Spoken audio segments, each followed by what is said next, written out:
Quiero comenzar esta reflexión, como lo hago usualmente, con una pregunta. Voy a mencionar 3 escenas bíblicas, todas muy conocidas, y la pregunta para ustedes es, ¿qué tienen ellas en común? La primera, la hija de Jairo, uno de los principales de la sinagoga, se enferma gravemente. El hombre desesperado busca ayuda en Jesús, pero después de ciertos incidentes que están en detalle en la palabra, cuando Jesús llega al hogar ya la niña ha muerto. Lázaro, esta es la segunda escena, enferma de gravedad. Sus hermanas María y Marta mandan a buscar al Señor, pero cuando él llega a casa, ya en Betania, Lázaro tiene varios días de muerto.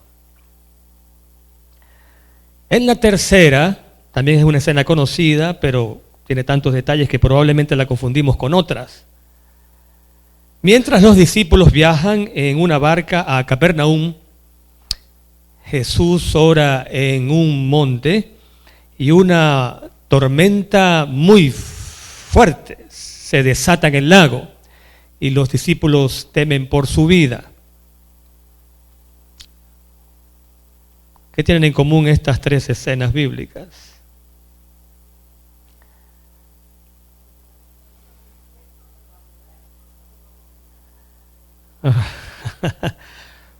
Bueno, si digo lo que ella mencionó, entonces se arruina la introducción de ahí vamos a llegar. Aparentemente en cada una de ellas el Señor Jesús llega tarde. Llega a casa de Jairo cuando la niña o jovencita ha muerto, igualmente allá en Betania, a casa de María y Marta, y cuando los discípulos han estado durante horas luchando con las embravecidas aguas, batallando con esa feroz tormenta, entonces el Señor Jesús llega.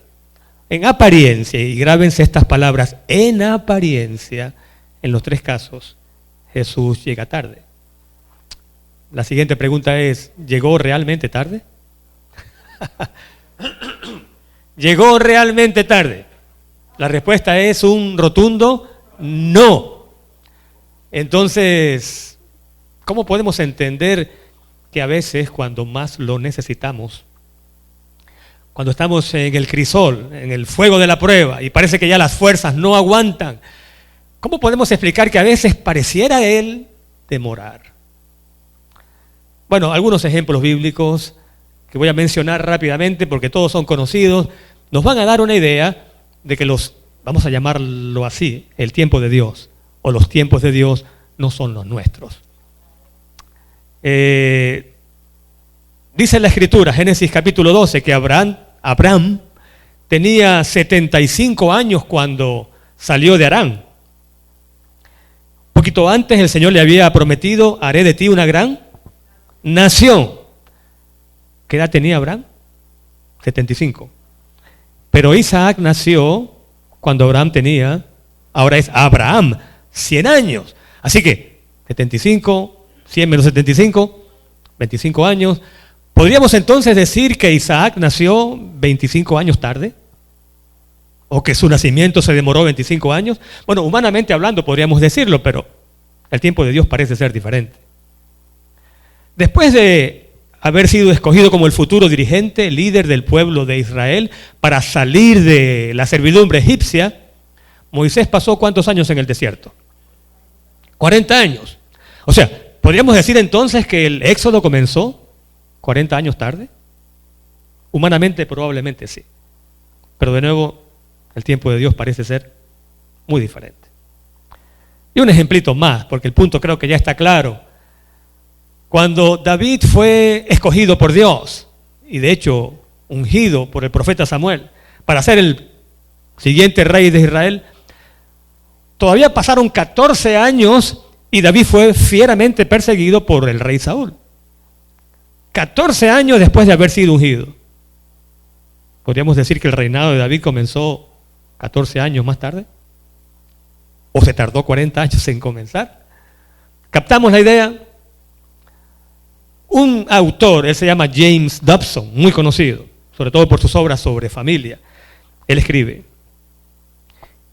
Dios nunca llega tarde. De hecho, ese es el título de nuestra reflexión. Dios nunca llega tarde. Sencillamente, dice Dobson, lo que sucede es que su horario es diferente al nuestro. Una cita corta, fácil de recordar, como dice, Él nunca llega tarde, sencillamente su horario es diferente al nuestro. Bueno, en el caso de la hija de Jairo, ya sabemos, cuando llega a la casa, ella está muerta. En el caso de Lázaro, no horas, sino días de muerto. Pero mi atención se va a concentrar, o nuestra atención, en el tercero de los primeros 3 ejemplos. Y es cuando los discípulos abordan una barca y se desata una tormenta en el lago. Vamos a los detalles. Y de hecho, vamos a ir a 3 de los evangelios y mantengan de alguna forma los 3 marcados en el capítulo que les voy a indicar, porque nos van a hacer falta los 3 y nos vamos a mover de uno al otro para armar, digamos, el rompecabezas completo acerca de qué fue lo que pasó ese día y cómo es que aparentemente Jesús llega tarde y por qué. Vamos a comenzar con Mateo 14 y marquen también por allí Marcos 6, Juan 6, y entonces yo les voy a indicar seguidamente los versículos. Vamos a comenzar con Mateo capítulo 14, para enterarnos de los antecedentes de lo que pasó ese día en el lago. Mateo capítulo 14. Si leemos un poquito antes, en el capítulo 14, a partir del versículo 13, si leemos antes del versículo 13, nos enteramos de que Jesús ha alimentado a los, ¿cuántos miles alimentó? Quise decir el versículo 13, más bien debo decir desde el versículo 22 es lo que nos interesa, pero si leemos antes, desde el versículo 13, nos encontramos con el milagro de la alimentación de los 5,000. Es importante que sepamos qué ocurrió antes de lo que comienza a narrar Mateo en el versículo 22. Jesús ha alimentado milagrosamente. Aquí dice 5,000, pero sabemos que fueron mucho más de 5,000 personas, porque aquí se habla solamente de los hombres. Pero en el versículo 22 dice: entonces Jesús mandó a sus discípulos a entrar en la barca. ¿Por qué Jesús los manda? Y parece que hay cierta premura en que ellos se desaparezcan de allí. Los manda a entrar en la barca, Mateo 14, 22, e ir delante de él a la otra orilla del lago, mientras él despide a la multitud. ¿Qué pasó allí?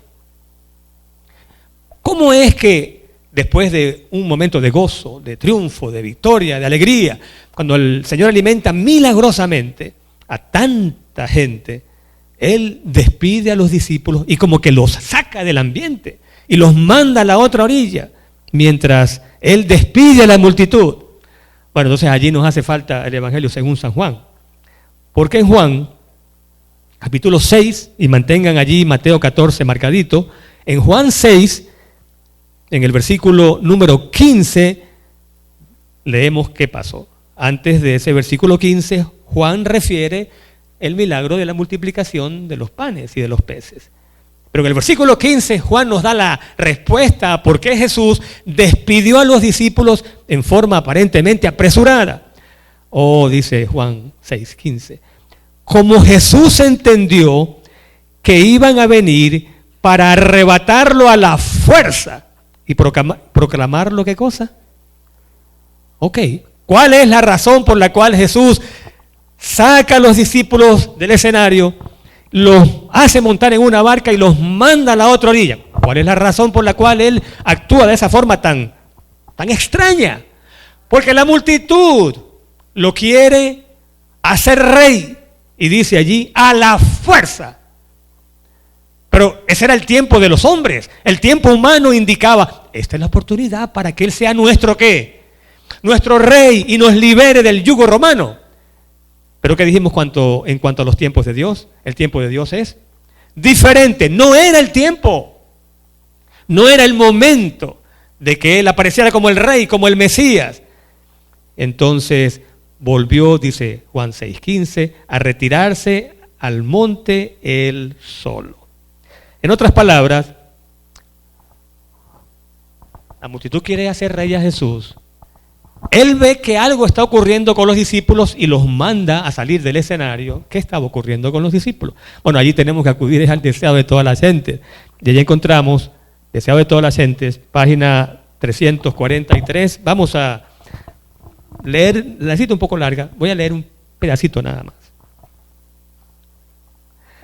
Los discípulos no habían abandonado inmediatamente el lugar, o sea, Jesús los está sacando, ellos se quieren quedar.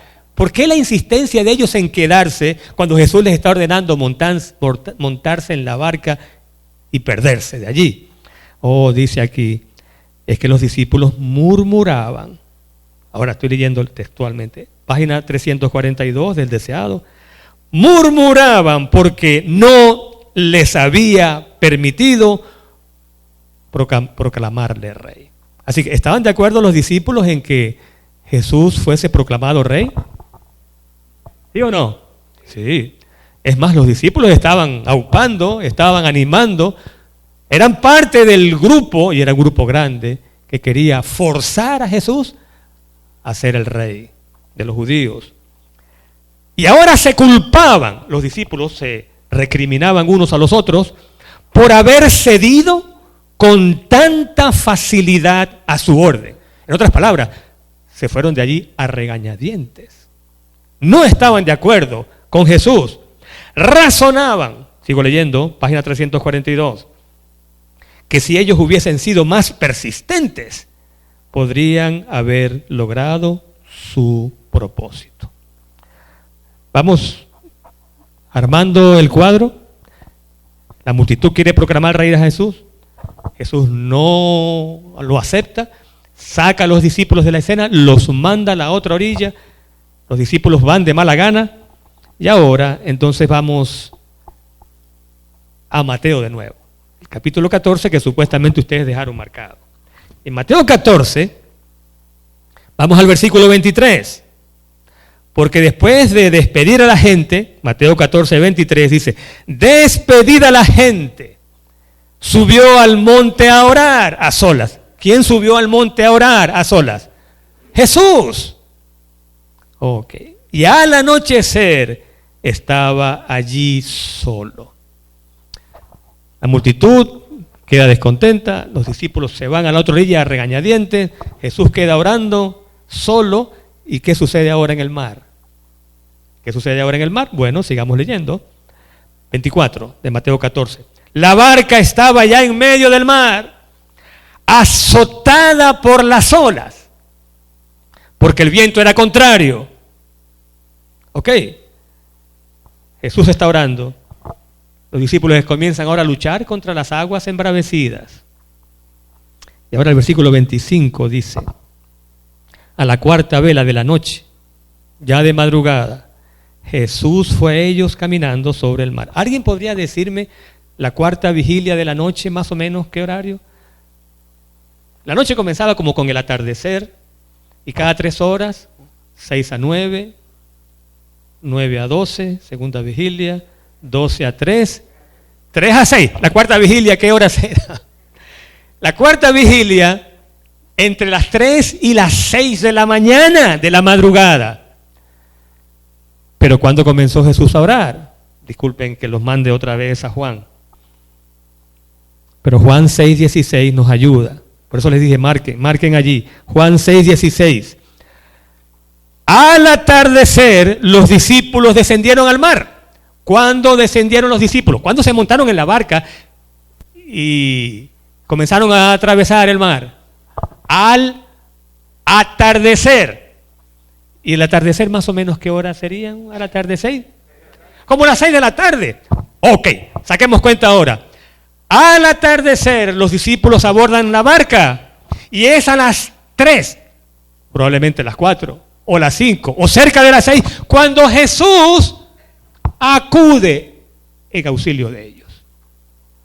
¿Cuántas horas más o menos? Digamos 6 de la tarde, cuando dice atardecer por razones de economía. A partir de las 6 hasta las 3 de la madrugada, ¿cuántas horas son? 9 horas.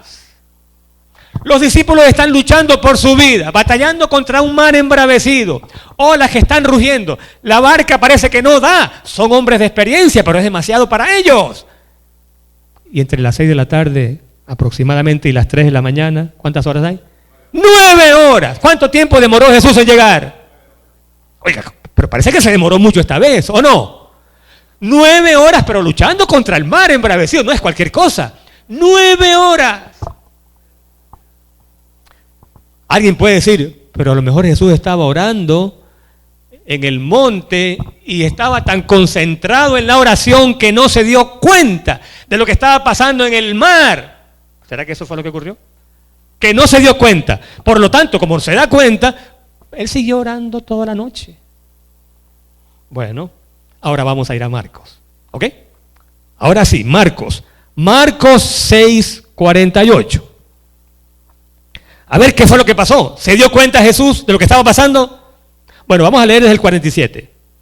Cuando anocheció, dije Marcos 6, cuando anocheció la barca estaba en medio del mar y él, Jesús, solo en la tierra o en tierra. Versículo 48. Jesús los vio remar, esta versión dice con gran fatiga. ¿Cómo dice tu versión? Esta versión dice con dificultad. La Reina Valera del 95 dice, los vio remar con gran esfuerzo. O sea, ¿se dio cuenta Jesús de lo que estaba pasando? ¿Se dio cuenta Jesús de que sus discípulos estaban en aprietos, sí o no? Sí. Claro que se dio cuenta. ¿Y qué hizo? Wow. ¿Saben qué hizo? Siguió orando. Siguió orando. Pero orando por quiénes? Orando por ellos. Y de nuevo ahora, el deseado nos va a ayudar. Y aquí está la primera gran lección. Porque dice aquí lo que ya sabemos tú y yo, pero lo vamos a leer. Jesús, página 343, no los había olvidado. El que velaba en la orilla vio a aquellos hombres que llenos de temor luchaban contra la tempestad. Ni por un momento perdió de vista a sus discípulos. Ni por un momento. Como una madre vigila con tierno amor a su hijo, el compasivo maestro vigilaba a sus discípulos. Primera gran lección en esta hora, cuando tú batallas contra la tempestad, y quizás ahora mismo estás batallando contra una, ¿o no? Bueno, la oración y la lista con toda seguridad no estuvo llena, no estuvo completa. Yo por lo menos no mencioné que tengo a 2 hermanas muy enfermas y no voy a entrar en los detalles. La lista se quedó corta, porque si le damos la palabra a cada uno, en este momento puedo asegurar que cada uno de nosotros está librando su propia batalla contra su propia tempestad. Pero ¿sabes qué? En ningún momento el Señor ha apartado sus ojos de ti. En ningún momento.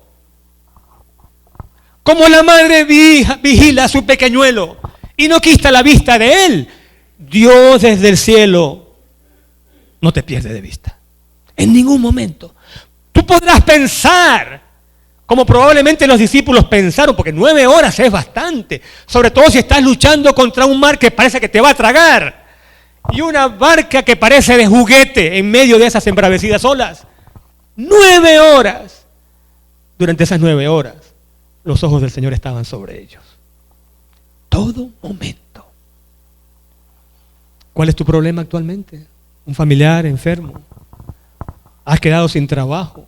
¿Te enfermaste del COVID y han quedado secuelas? ¿Algún tipo de lucha en el trabajo, en el vecindario? ¿Algún problema de salud que tú mismo estás padeciendo? ¿Alguna tentación que por momentos parece que va a arrasar contigo? Los ojos de Dios están sobre ti. En todo momento. Cuando te sientas así como que los ojos de Dios están mirando para otra parte, lee 2 de Crónicas 16:9. Alguien por favor que lo busque. 2 de Crónicas 16:9. Una preciosa promesa. ¿Quién quiere leer? No es Corintios sino Crónicas.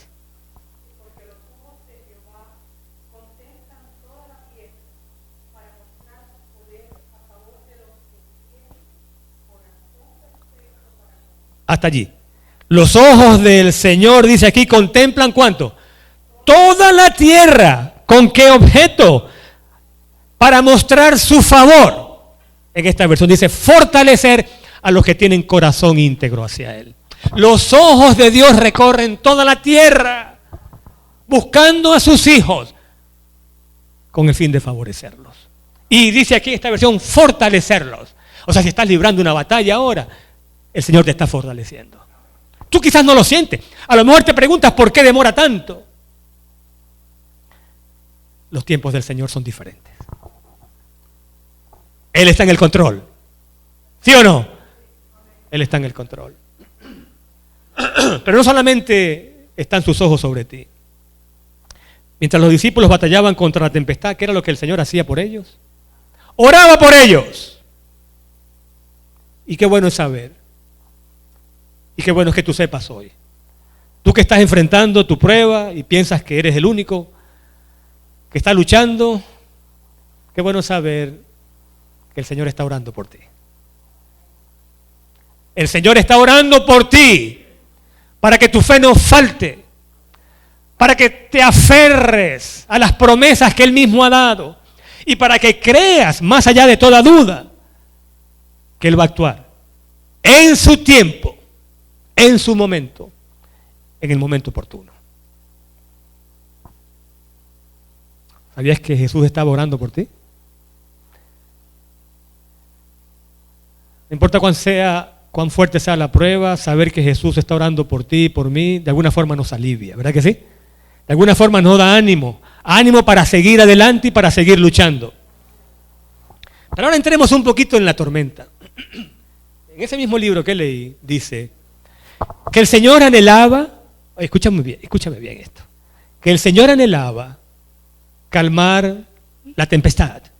Esa tempestad estaba fuera de ellos, la tempestad del lago. Pero primero necesitaba calmar otra tempestad. Perdone mi garganta hoy. Creo que tenía mucho tiempo sin predicar. Antes de calmar la tempestad en el lago, había otra tempestad que el Señor debía calmar. ¿Dónde se estaba librando esa tempestad? En sus corazones. En sus corazones. ¿Y cuál era la naturaleza de esa tempestad? ¿Cuál era la naturaleza de esa tempestad? A ver, alguien que me lo diga. Con su permiso.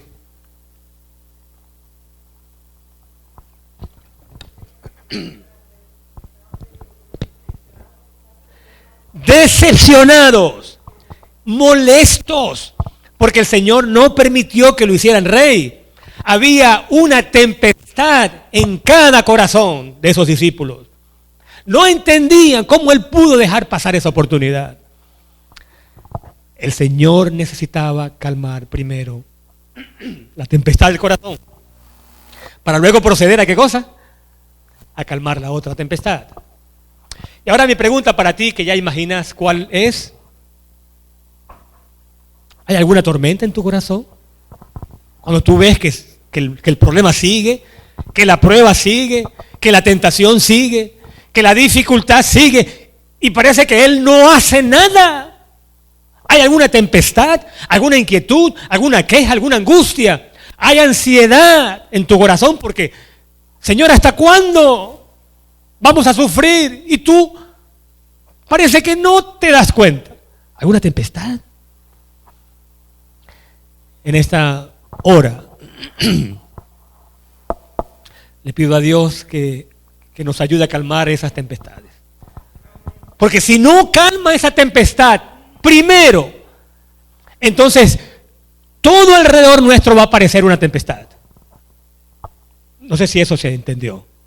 Primero calmar la tempestad interna que nos traiga paz, que nos traiga convicción y seguridad de que no estamos solos. Cuando esa tempestad cesa, entonces, si Dios está con nosotros, ¿quién contra nosotros? Primero esa tempestad, que es la que nos está haciendo daño, que es la que nos hace temer. Y aquí una joya, de verdad, para recordar.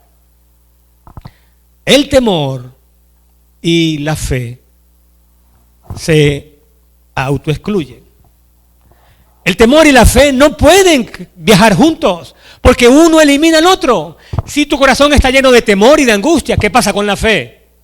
No crece, se debilita, se pierde. Pero si es la fe la que crece, la que domina, entonces ¿qué pasa con el temor? Se va, desaparece. No puede crecer la fe si en tu corazón hay temor. Por eso es que en la Biblia encontramos tantas escenas, tantos pasajes en los que el Señor comienza, o un ángel comienza diciendo, no temas. ¿Se han dado cuenta? No temas. Primero Él quiere calmarnos, porque hay una tormenta interna en nuestro corazón. Y después que nos calmamos, ahora podemos escucharlo. Ahora podemos distinguir su voz. Y ahora la fe encuentra un terreno fértil para crecer. ¿Estamos claros hasta allí? Entonces, lección número uno, en ningún momento el Señor te ha perdido de vista. Nunca lo hará, nunca lo hará. Él es fiel a lo que ha prometido. Aquí yo estoy con vosotros, ¿cuánto tiempo dice Él? Todos los días hasta el fin del mundo. Número dos, en medio de tu prueba, no importa cuán grande sea, cuán fuerte sea, alguien está orando por ti.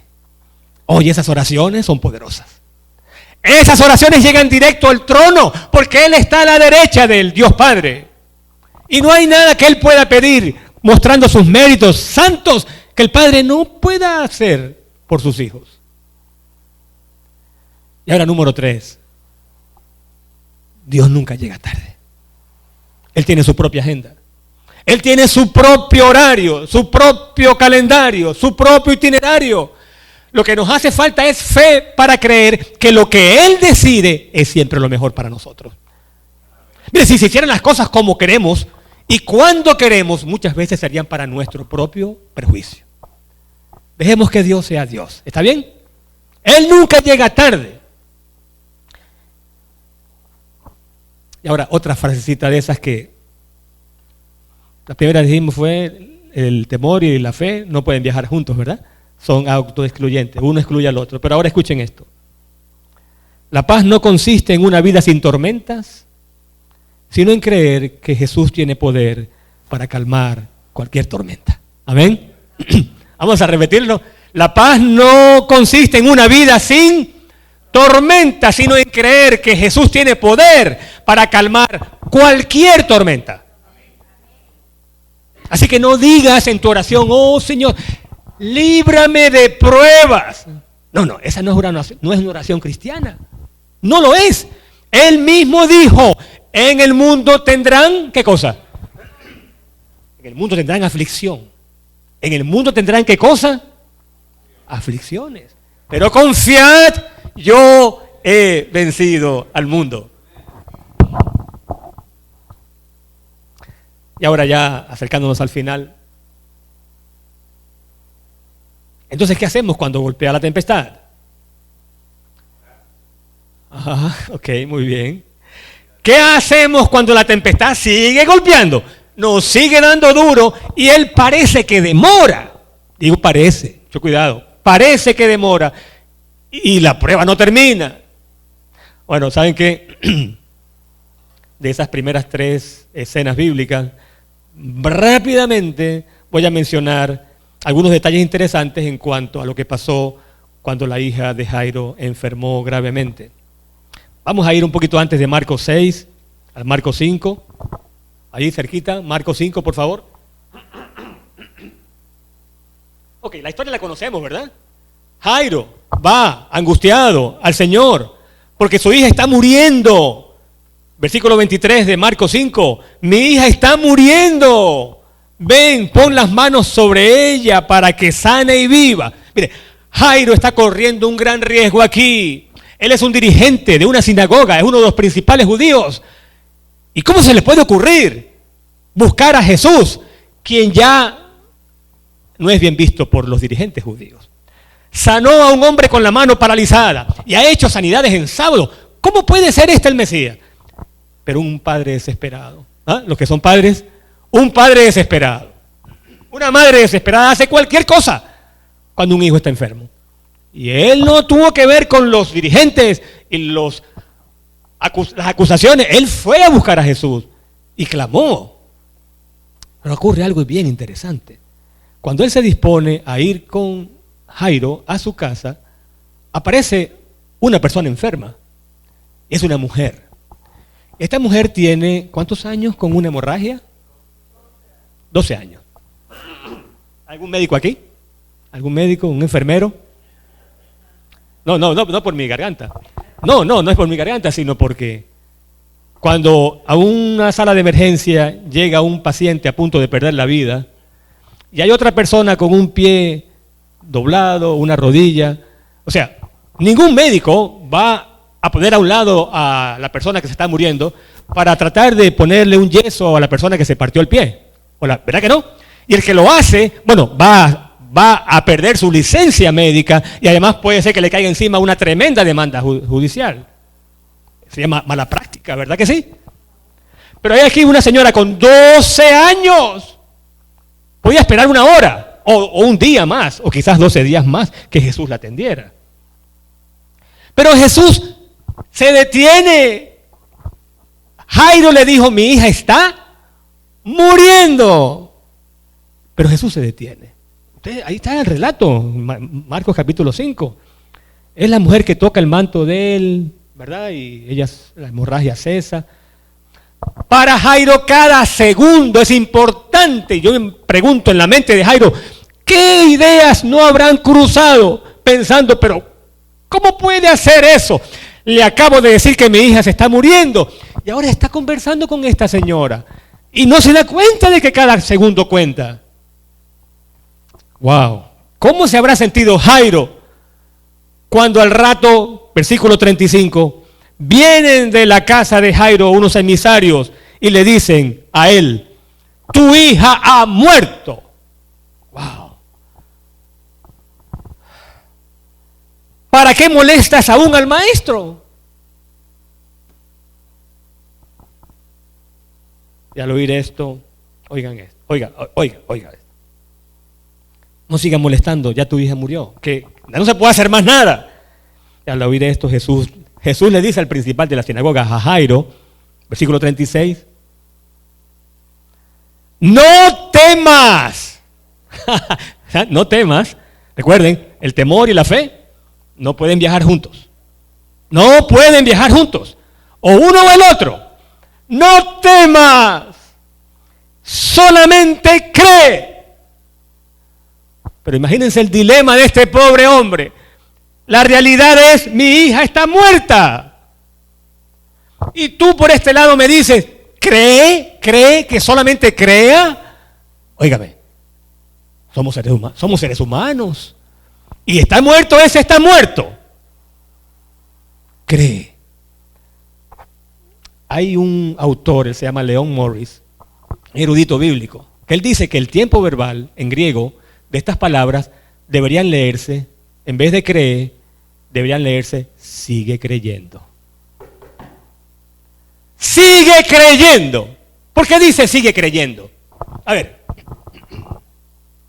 ¿por qué en el griego dice sigue creyendo? Porque para llegar hasta donde está Jesús y pedir su ayuda, se necesitaba fe, se necesitaba creer. Ya Jairo había creído, ¿sí o no? Ya había creído al ir a Jesús y exponerse al reprobio, al reproche público. Ya tenía fe, ya había dado evidencia de fe. Jesús le está diciendo, en otras palabras, llegar hasta aquí, ante mí, con todo lo que eso significa para ti, significa que has tenido fe. Te digo que sigas creyendo. En otras palabras, no te voy a defraudar. Solo cree. Y ya sabemos qué ocurrió. Llegando a la casa, la toma de la mano, le dice, Talita Kumi, niña, levántate. Y al instante, la niña se levantó y se puso a caminar. Y la gente quedó muy espantada. Oiga, no era para menos. Y entonces Jesús, estas son las cosas que Dios hace. ¿Qué mandó? En vez de darse aires de caramba, qué logro tan grande he realizado, ¿qué es lo que dice en primer lugar? Manda que a la niña le den de comer. Ese es el Dios. Ese es el Dios al cual tú y yo servimos. Ese es el Dios que nunca nos pierde de vista, que ora por nosotros. Y cuando parece que demora, Él nos dice, ¿qué palabra nos dice? No temas, solamente cree. Solamente cree que yo puedo hacer este milagro. Y solo Él lo puede hacer. Bueno, y ahora termino con una historia que va a responder a una pregunta que probablemente está en tu mente. Porque hemos dicho varias cosas interesantes, pero no hemos dicho, bueno, ¿y por qué Él escoge la prueba? ¿O por qué permite que nos sobrevengan pruebas? Algunas de ellas son tan duras que me pregunto, ¿por qué Dios tú permites que esto me ocurra? ¿Por qué? Es la pregunta que nos hacemos. ¿Y por qué esta prueba? Precisamente esto. Me has golpeado donde más me duele. Y la historia la cuenta un autor que se llama Gavin Anthony. Y su libro es El crisol de la prueba.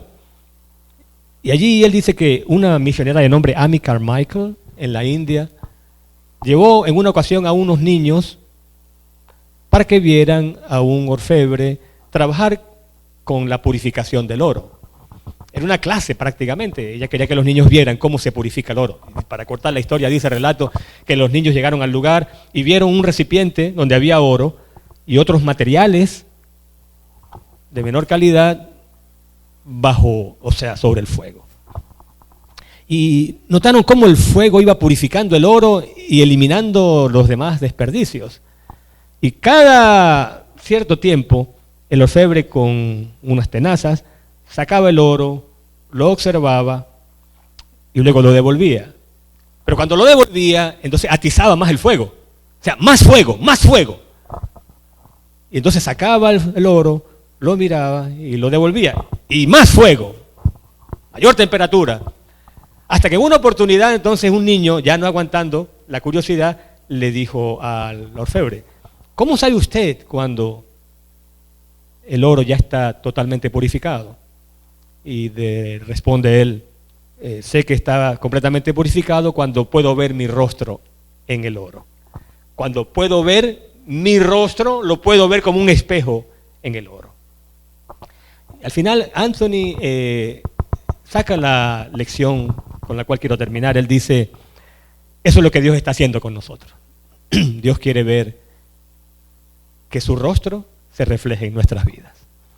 Dios quiere que su carácter y los atributos de su carácter se reproduzcan en nuestra vida. Y para que eso ocurra, tenemos que enfrentar pruebas. Si no hay pruebas, no hay desarrollo del carácter. No lo hay. El carácter se desarrolla en medio de las pruebas. Y cada prueba que pasamos exitosamente nos capacita para vencer una mayor. El Señor quiere que su carácter se reproduzca en su pueblo y cuando vea que sus atributos de carácter son reproducidos en su iglesia, entonces vendrá, dice la hermana White, para reclamarnos como suyos. Él sabe que sin los atributos de carácter que son propios de Dios, no podremos habitar en un ambiente santo como el cielo. Y Él sabe que ahora mismo, probablemente ni tú ni yo estamos listos para el cielo. Y como sabe que no estamos listos, permite algunas pruebas. Porque la prueba refina. Porque el fuego elimina la escoria. Porque el fuego purifica. El fuego de la prueba. Entonces no pidamos a Dios que nos libre de las pruebas, sino que en medio de las pruebas nos apoyemos en Él.